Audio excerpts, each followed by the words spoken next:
And joining us now on our Book Talk segment, great pleasure to welcome a woman who's written really a fascinating book. Actually comes out this week as we talk today, called The Power of Onlyness. Make your wild ideas mighty enough to dent the world. And you've seen her probably on her TED Talks, and she's a very accomplished businesswoman, has introduced many products that are selling very well. We're going to find out about the book and her right now. Nilofer Merchant joined us by telephone. And Nilofer, good to talk with you today. How are you? Great, Doug.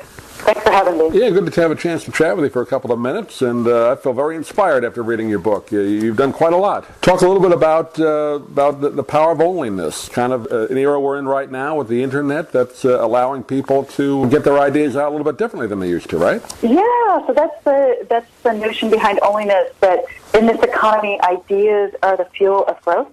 And of course, where do ideas come from? They come from that spot in the world only you stand. A function of your history and experience, visions and hopes.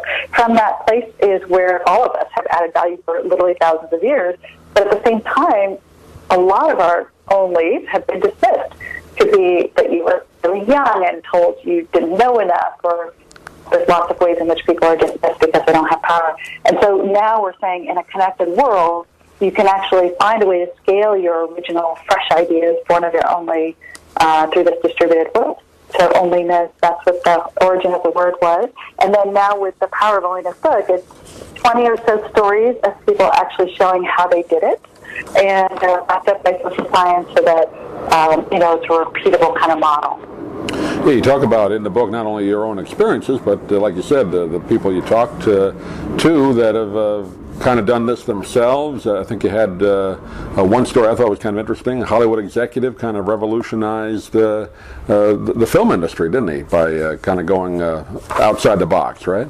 He did. Franklin Leonard showed up in Hollywood at 20-something, really young, completely inexperienced in the movie industry, and within a year really had a huge impact. He asked a new question, so sent out an email to about 80-some people and says, hey, I'm really having a hard time finding scripts that reflect all the ingenuity of humanness. If you could help me by sharing scripts you've seen that you love that haven't been put into production, I'll roll that back up. And he was an ex-McKinsey guy. I'll roll all that back up, and I'll share it back with him. And he sends it out underneath an alias called the Blacklist. And he gets the feedback, he creates the sheet, prints off the top 5 scripts, goes on vacation. That was the problem he was trying to solve. And, some good, interesting scripts to read. He comes back, it turns out this list he's created under this alias has been shared back with him hundreds of times. And it's because of this list that a whole bunch of movies, what will become movies, scripts are pulled from the dustbin and put into production. Because what he was doing is helping Hollywood think about a smarter way to do a sort, instead of thinking, is this the best way to make money, which is how most of Hollywood was starting to do a sort. It was, remind us again, what were the films we absolutely loved? And let's raise visibility to that. And that's what created this really disruptive thing in the industry. And of course, in the book, I have all the statistics, but it was astronomical, the amount of awards and stuff those movies have now made. Yeah, it used to be in the old days with the studio system, those 4 or 5 guys that ran the studios made all the decisions, and it's kind of been that way, even though the studio system isn't quite what it was, but now more independent filmmakers are getting a voice. So that's part of the onlyness, right? You have a chance now to get a film made or production made that you probably never would have had before.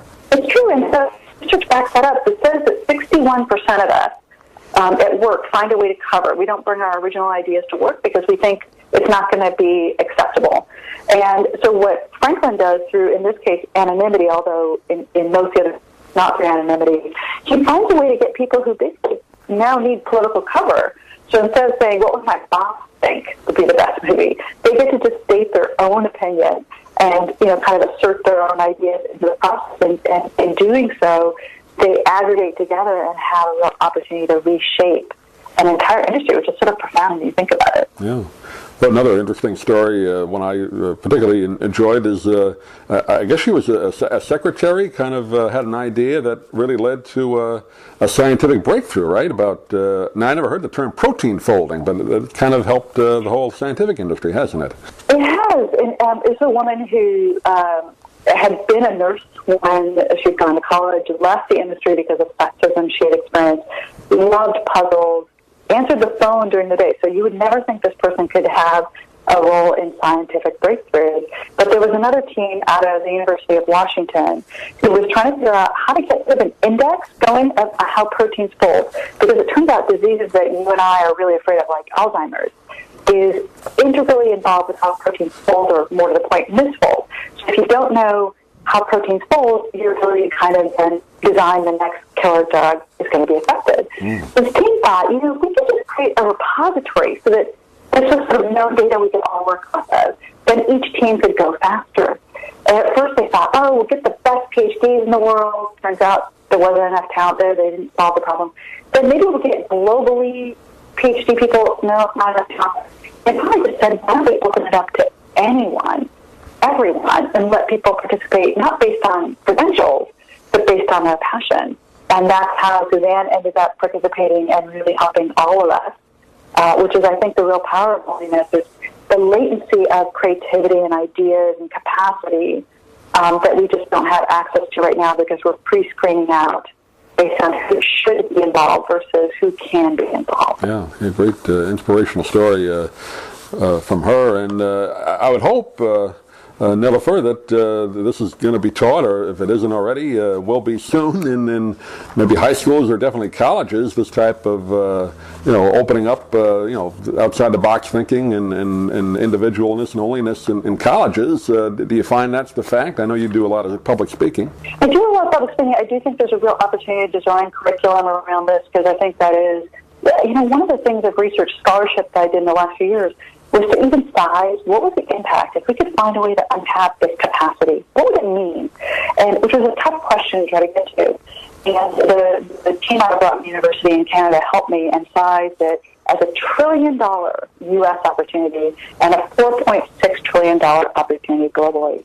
And so obviously we want to find a way how to untap, how to figure out how to unlock all this capacity that we have for ourselves, but also for our economy. Yeah, I hope it. I see it happening. I mean, you hear a lot of different innovations going on. Just looking online, and I think it's getting there. I hope it continues. And this book is only going to help people get more information about it. Again, it's called "The Power of Onlyness: Make Your Wild Ideas Mighty Enough to Dent the World." We've been talking with Nilofer Merchant today. And Nilofer, give out your website if you would. People get more information about you and the book. Nilofer Merchant, Nilofer. MERCHANT.com, and the book is, of course, available anywhere that books are sold. Great. Just coming out this week as we talk. And Nilofer, pleasure talking to you. Hopefully we can do it again, but thanks for being with us today. Thanks, Doug. I'm Stan Brock. 30 years ago, I formed Remote Area Medical to help people overseas. But then we found generations of families in America isolated by poverty from the health care they need. Together, we can take dental, vision, and medical help to 1 million adults and their kids, right here at home in the United States of America. If you'd like to order the book we're talking about, please go to DougMilesMedia.com and enter the author's name in the Amazon search box. Thank you for listening. Please come back soon for more conversations here at DougMilesMedia.com. This has been a presentation of Doug Miles Media, all rights reserved. You can listen to or download previous programs at iTunes, Stitcher.com, or DougMilesMedia.com.